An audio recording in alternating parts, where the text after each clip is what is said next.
This is what I do to the turquoise. I put it in a baggie like that and I smash it with my hammer. And it turns it into powder. And that's what I'll use for my inlay on those side markers on my fretboard.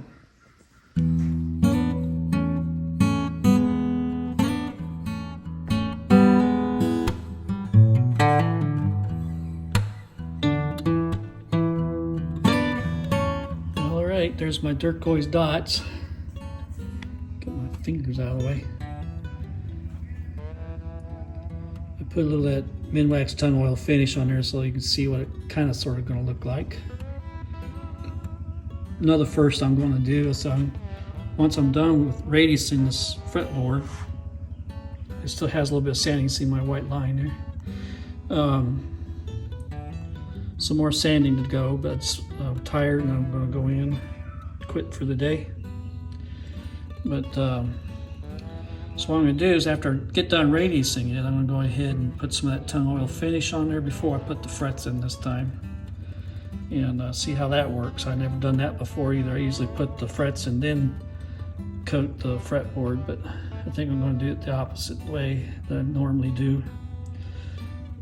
Like I said, I'm going to go ahead and get it finished radius, put the tung oil, the Minwax tung oil finish on it, and let that dry for a day or whatever, and then put the frets in after I get the neck radiused and all that stuff.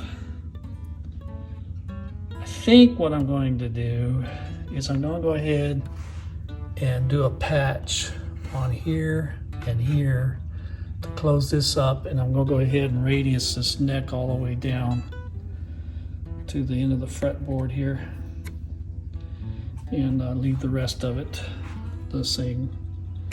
And then I think that's what I'm going to do. I'm not sure yet, but that's where I'm at with this today. It's coming right along. I'll talk at you all later. Bye. Well, all right. Today on the neck through P90 guitar, I think that's what I'm going to start calling it, is neck through P90, because what's going in it is P90s. What I did was I had to resaw the fret slots again because I filled it up with junk from the CA glue and all that stuff. Plus, after radiusing a fretboard, you need to deepen your slots again if you didn't compensate for it on the other. I don't know if you can see this or not, but right here is where that toothpick was. That I was showing you how when the fret lays on that, you won't even see that anymore. And I can't even find the one I did up here. Yeah, I don't see it. Huh. Well, anyway, I guess I sanded it all the way out. This could be it right here. I don't think it is. No, I don't think. I think it's just wood grain. But anyway, I had used 2 toothpicks as locating pins for my fretboard, and been checking it. It's nice, flat and level. There it is with the turquoise, with no finish on, just me sanding on it. This may not be the fret, the bridge that I use. This is for another build that I have. I think about going chrome on this, but I don't know. I kind of like that black and bronze on there right now. I guess that's bronze. It's probably not bronze. It's I don't know. What I did now, I did have to thickness plane this some more on the sides here, on this top, and to get rid of some wood, so that brings this, so that saddle will have some up and down adjustments after it's right now I have the saddle adjusted all the way down to the bottom,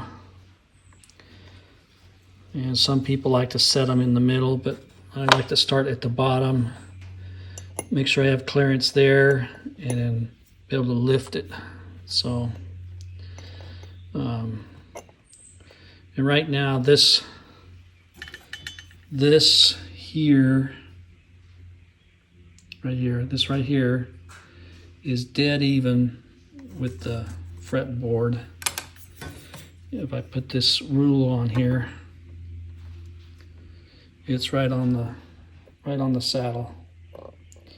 So and it's right on the fretboard. So anyway, next step, I think what I'm going to do is draw out where the P90s are going to go on here. We know now that the bridge goes down here. There's my little white line there. That's where the 25-inch scale is at. And somewhere in there. Here we go. So that means that the two P90s got to fit in here somewhere. And so what I might do is mark them off and go ahead and cut them out of the top and then glue the top on. I'm thinking that's how I'm going to do it. And I think I went ahead and decided I'm going to go ahead and on the wings, I'm going to go ahead and draw them out, draw out the shape that I need on here, and then I'm going to go ahead and chamber them and then glue them on. The chambering will be on this other side. This side will be glued to the back of the top. There's the top. This is the bottom wing. This is the top wing. Same here. This will flip over. This will get glued on like this. Up underneath there like that. And then I'll cut that off, I think, after I glue them on. I'll probably go ahead and trim this down some this way so I don't have so much to deal with. But once it's all glued up, it should look pretty good. And then what I'm going to do is route out a channel here, I think. I usually do it on the sides. I think I'm just going to run a channel down through here, right through here, for the wiring for the pickups, for this front pickup mainly. And then once the top and the wings are glued on, and then I might go ahead and router a hole this away towards the cavity. I'll have to do some thinking on that one. See where the cavity is going to go for the controls, because they'll be going down in here, somewhere right in here. So I may just go ahead and jog you over it with a control wire that way and this way, as long as it doesn't interfere with your bridge. I think I should be okay. As long as I, run it this way, because the control cavity will be here somewhere. And yeah, then I can run me a pickup, channel, and a channel running off this way somewhere underneath the top. And that way I have access, and that way I don't have to do no drilling after the fact.